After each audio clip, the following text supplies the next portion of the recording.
আপনাৰ এনেকৈ যাওকচোন যাই থাকোঁ শাস্তি পাব লাগে আৰু হত্যাকাৰী ধৰা পৰিব লাগে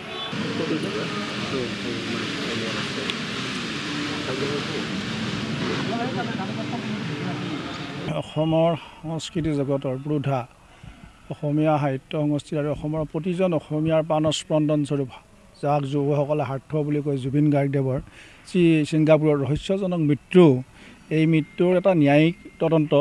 লাগে আৰু গোটেই অসমীয়া জাতিটোৰ যি ৰাজদণ্ড মেৰুহাৰডাল ভাঙি দিলে কেইগৰাকীমান দুষ্ট চক্ৰৰ মানুহে যিটো কথা আমি এতিয়া বিভিন্ন সংবাদ মাধ্যম বা অন্য দিশত আমি গম পাইছোঁ গতিকে এই ঘটনাটো যদি আচলতে কিবা ৰহস্য আছে সেই ৰহস্যটো পুংখানুপুংখৰূপে তদন্ত কৰি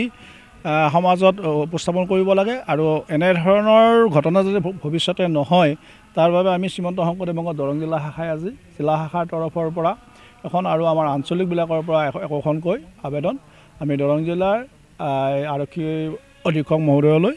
জিলা সদৰৰ কাৰ্যবাহী বিষয়াৰ জৰিয়তে প্ৰেৰণ কৰিছোঁ আমি অসমৰ মুখ্যমন্ত্ৰী ডাঙৰীয়াক আহ্বান জনাইছোঁ অসমৰ ৰাজহাৰ মেৰুদণ্ড ভাঙিছে অসমীয়াৰ সম্পদটোক আজি আমাৰ নোহোৱা হৈছে এই সম্পদটো নোহোৱা হোৱাৰ ক্ষেত্ৰত কি ৰহস্য লুকাই আছে অসমীয়া মানুহক বুজাব পৰাকৈ এটা ভাল তদন্ত হওক এটা ন্যায় হওক আৰু ভৱিষ্যতে যাতে এনেধৰণৰ ঘটনা নঘটে তাৰ বাবে ব্যৱস্থা ল'বৰ বাবে আমি মুখ্যমন্ত্ৰী মহোদয়ক আবেদন জনাইছোঁ এতিয়া তদন্তটো লেহেমীয়া হৈছে যদি চৰকাৰৰ বিৰুদ্ধে এটা কবিতা লিখে যদি কোনোবাই এখন ছবি আঁকে এটা ল'ৰাক এঘণ্টাৰ ভিতৰত তেওঁক এৰেষ্ট কৰে কিন্তু যি শ্যামকানু মহন্ত যি সিদ্ধাৰ্থ শৰ্মা সুন্দৰকৈ VIP হেৰিত আহিছে ইণ্ডিগোত আহিছে তেওঁলোকক ক'ৰবালৈ থোৱাৰ ব্যৱস্থা কৰিছে গোটেই বস্তুটো ৰহস্য আমি প্ৰথমতে ভাবিছিলোঁ আচলতে জুবিন গাৰ্গ পানীত পৰি মৰিছে কাৰণ তেওঁৰ চিজাৰ আছে অন্যান্য আছে তেওঁক ডক্টৰে বাধা দিছে যে পানী আৰু জুইৰ পৰা সাৱধান থাকিব কিন্তু যেতিয়া দেখিলোঁ যে তদন্তটো ইমান বেছি লেহেমীয়া হৈছে আজি অসমত আপুনি এটা কওক মই যেতিয়া এইমাত্ৰ মুখ্যমন্ত্ৰী বা কাৰোবাৰ এগেইনষ্টে এটা কথা কওঁ মোক এৰেষ্ট কৰিবলৈ এঘণ্টা মই ক'ত থাকোঁ ক'ব নোৱাৰোঁ কাৰণ মোবাইলৰ যুগ আজিকালি সকলো নেট বেংকিং চবে ধৰিব পাৰে কিন্তু তেখেতসকলক ধৰিবলৈ তদন্ত কৰিবলৈ সঁচা কথা এটা অসমীয়া জনগণক দিবলৈ আজি এসপ্তাহ নহয় এমাহো যাব আকৌ এটা নতুন যদি কিবা ইছ্যু আহে এইবিলাক মানুহে পাহৰি যাব কাৰণ অসমীয়া মানুহৰ আৱেগ দুদিনীয়া বুলি কয় গতিকে আৰু তেখেতসকলে সেইটোকে লৈ খেলা কৰি আছে গতিকে সেই কাৰণ আমি দেখিছোঁ জোনমণি ৰাভাৰ ক্ষেত্ৰত যেনেকুৱা হৈছে ঠিক তেনেকুৱা যাতে নহয় অসমীয়া মানুহে যে লক্ষ লক্ষ মানুহে গৈ তাত যিটো প্ৰতিবাদ কৰিছে এই প্ৰতিবাদৰ ফলটো যে শূন্য নহয় জোনমণি ৰাভাৰ দৰে যাতে শূন্য নহয় জুবিন গাৰ্গক জীয়াই ৰাখিবৰ বাবে ইয়াৰ উচিত তদন্তটো যাতে ওলায় তাৰ বাবে যাতে অসমৰ মুখ্যমন্ত্ৰীজনে সদিচ্ছাৰে সৎ আশাৰে তদন্তত আগবঢ়াবৰ বাবে তেখেতৰ বিষয়সকলক আহ্বান জনায় তাৰ বাবে আমি আহ্বান জনাইছোঁ নহয় আমি যিটো তদন্তৰ যিটো লেহেমীয়া গতি তাত আমি এনেকুৱা হৈছে কেতিয়াবা আমাৰ অসমীয়া এটা প্ৰবচন আছে চোৰে চোৰ খেদিছে তেনেকুৱাও কেতিয়াবা হয় নেকি গতিকে তেনেকুৱা নহ'বৰ বাবে আইনত যাতে সুৰুঙা নৰয় তাত পানী সৰকা ব্যৱস্থা যাতে নাথাকে তেনে ব্যৱস্থা ল'বৰ বাবে আমি সকলো বিষয়ক আহ্বান জনাইছোঁ অসমৰ জনগণক আহ্বান জনাইছোঁ দুদিনীয়া আৱেগত যদি উটি গৈ নগৈ জুবিন গাৰ্গ নহয় গোটেই অসমীয়া সত্তাক যদি বজাই ৰাখিব লাগে অসমৰ সাহিত্য সংস্কৃতি ভাষাক যদি বজাই ৰাখিব লাগে অসমীয়া মানুহে কিন্তু পণ কৰি ল'ব লাগে যে এনেধৰণৰ দুষ্কৃতিকাৰীক আমি চিনাক্ত কৰিব লাগে আৰু ভৱিষ্যতে তেওঁলোকক আমাৰ সমাজৰ পৰা বিদায় দিব লাগে অসমৰ জনগণে সেইকাৰণে একে সুন্দৰকৈ বুজি পাইছে ইয়াত যে এটা ডাঙৰ ৰহস্য আছে আমিতো প্ৰথমতে আমি ভাবিছিলোঁ সাধাৰণ মৃত্যু বুলি কিন্তু যেতিয়া দেখিলোঁ যে তেখেতসকল যিসকলে অভিযুক্ত যিসকলে লৈ গৈছিল তেখেতসকলে সুন্দৰ ফটোৰে এতিয়াও পজি আছে ক'ৰবাত চিঠি লিখি দিছে কাৰোবাৰ চিঠি হিন্দীত দিছে হিন্দীৰ পৰা কোনোবা অসমীয়া মানুহে আকৌ ধুনীয়াকৈ অসমীয়া ভাষা দি পেলাই তৰ্জমা কৰি পেলাই আমাক শুনাইছে এই গোটেই বস্তুবিলাকত মানে এনেকুৱা হৈছে জাতিটো যাতে আমি আচলতে লজ্জা অনুভৱ কৰিছোঁ আৰু আমাৰ অসমীয়া জাতিৰ মেৰুদণ্ড নাই নেকি সেই লাচিত সেই মূলা গাভৰু সেই দেশপ্ৰেম আমাৰ নাই নেকি কাৰণ মূলা গাভৰুৰ মৃত্যুৰ সময়ত সেই সময়ত কনচাং বৰপাত্ৰগোহাঁই জাগি উঠি গোটেই গৌৰ ৰজাক পৰাজিত কৰি পেলাই অসম উদ্ধাৰ কৰিছিল লাচিত বৰফুকনে এজনেই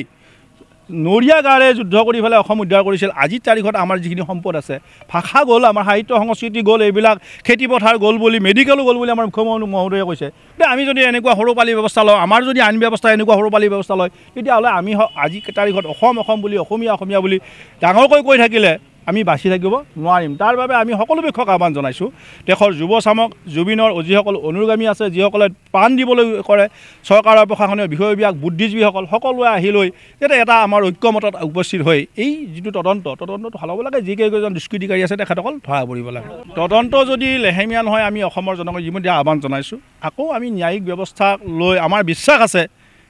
কাৰণ কোনোবা দুষ্টচক্ৰে কেতিয়াবা ন্যায়িক ব্যৱস্থাত হাতোৰা লগালেও কিন্তু এটা সময়ত সত্য ওলাই যাব।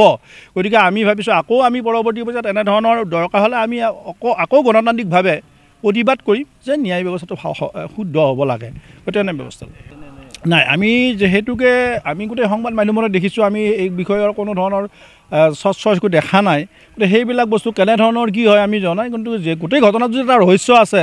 ছিংগাপুৰত হোৱা যিবিলাক ভিডিঅ' অন্যবিলাক তাৰ পৰা এটা প্ৰমাণ পোৱা গৈছে যে এটা কিবা ৰহস্য এটা নিশ্চয় আছে। কোনোবা তৃতীয় শক্তি দ্বিতীয় শক্তিয়ে তেখেতক তেনেকুৱাকৈ মৰিবলৈ বাধ্য কৰাইছে। গতিকে সেই কাৰণত আমি কাৰো নাম ধৰা নাই, কিন্তু আমি দেখিছোঁ যে যিসকল ছিংগাপুৰত থকা অসমীয়াবাসী আৰু যিকেইগৰাকী ব্যক্তিয়ে লৈ গৈছিল নৰ্থ ইষ্ট ফেষ্টিভেলৰ নামত ব্যৱসায় কৰিবলৈ জুবিন গাৰ্গৰ ৰুগীয়া মানুহজনক, যিজন মানুহে নাযাওঁ বুলি কৈছে, তেনে এজন ৰুগীয়া মানুহক লৈ গৈ তেখেতক তাতে মেলি দিছে আৰু গোটেই ৰাতিটো তেখেতক গান গোৱাই কিবা কৰি ৰাখিছে আৰু ৰাতি 3টা বজাত লৈ গৈ তেখেতৰ শাৰীৰিক অৱস্থাই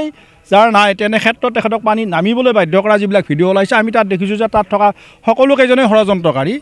গতিকে শ্যামকানু মহন্তই বোলক, সিদ্ধাৰ্থ শৰ্মাই হওক, তেখেতসকল ষড়যন্ত্ৰকাৰী। এতিয়া গোটেইবিলাক সংবাদ মানুহ ওলাইছে তেখেতৰ কাৰোবাৰ ব্যৱসায়, কাৰোবাৰ অৰ্থনৈতিক লেনদেন। এনে কাৰণত মানুহক নমৰাটো কথা নাই, কাৰণ জুলিয়াছ চিজাৰকো হত্যা কৰিছিল তেখেতৰ আটাইতকৈ বিশ্বাসী বুট আছে। গতিকে তেনেকুৱাকৈ আটাইতকৈ অন্তৰৰ মানুহজনেহে অন্তৰৰ মানুহজনক হত্যা কৰিব পাৰে, তেওঁৰ দুৰ্বলতাটো নাজানে। তেনে ক্ষেত্ৰত আমি অসমীয়া মানুহ সকলোৱে বুজি পাইছে যে ইয়াত এটা ডাঙৰ ৰহস্য আছে। এই ৰহস্যটো উদ্ঘাটন কৰিবৰ বাবে আমি CID হওক, CBI হওক, মানে উচ্চ পৰ্যায়ৰ ন্যায়িক ব্যৱস্থা, কাৰণ এই ন্যায়িক ব্যৱস্থাটো ভাৰতবৰ্ষত বৰ্তমান এনেকুৱাকৈ ভাঙি পৰিছে। স্বতন্ত্ৰ অনুষ্ঠানবিলাকে, যিবিলাক আমাৰ ন্যায়িক ব্যৱস্থা আছে, সকলোবিলাক এতিয়া ৰাজনৈতিক হাতোৰাত পৰি পেলাই স্বতন্ত্ৰভাৱে কোনো অনুসন্ধান নকৰাৰ ফলত ভাৰতীয় ন্যায়িক ব্যৱস্থাটো ভাঙি পৰিছে। সেইটো কেন্দ্ৰীয় চৰকাৰে বোলক, ৰাজ্য চৰকাৰে বোলক। তেনে ফলত কিন্তু কি হৈছে, আমাৰ গণতন্ত্ৰৰ যিটো সুস্থ সম্ভৱ, গণতন্ত্ৰটোৰ যিটো অৱক্ষয় আহিছে। গতিকে গণতন্ত্ৰ ৰক্ষাৰ বাবদ আমাৰ মুখ্যমন্ত্ৰী মহোদয়ে সহযোগ কৰক, আৰু যি ন্যায়িক ব্যৱস্থা যিসকল ব্যক্তি আছে, কাৰণ আজি কৰিছে জুবিন গাৰ্গৰ ক্ষেত্ৰত, কেতিয়াবা তেওঁলোকৰ ক্ষেত্ৰতো ধন টকা পইচাৰ ক্ষেত্ৰত হ'ব। গতিকে এটা উচিত তদন্ত কৰিবৰ বাবে আমি তেখেতসকলক আহ্বান জনাইছোঁ।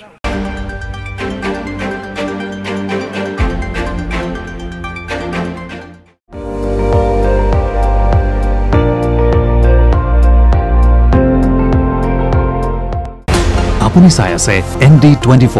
সৰ্বশ্ৰেষ্ঠ নহয় সৰ্বোত্তমৰ দৌৰত।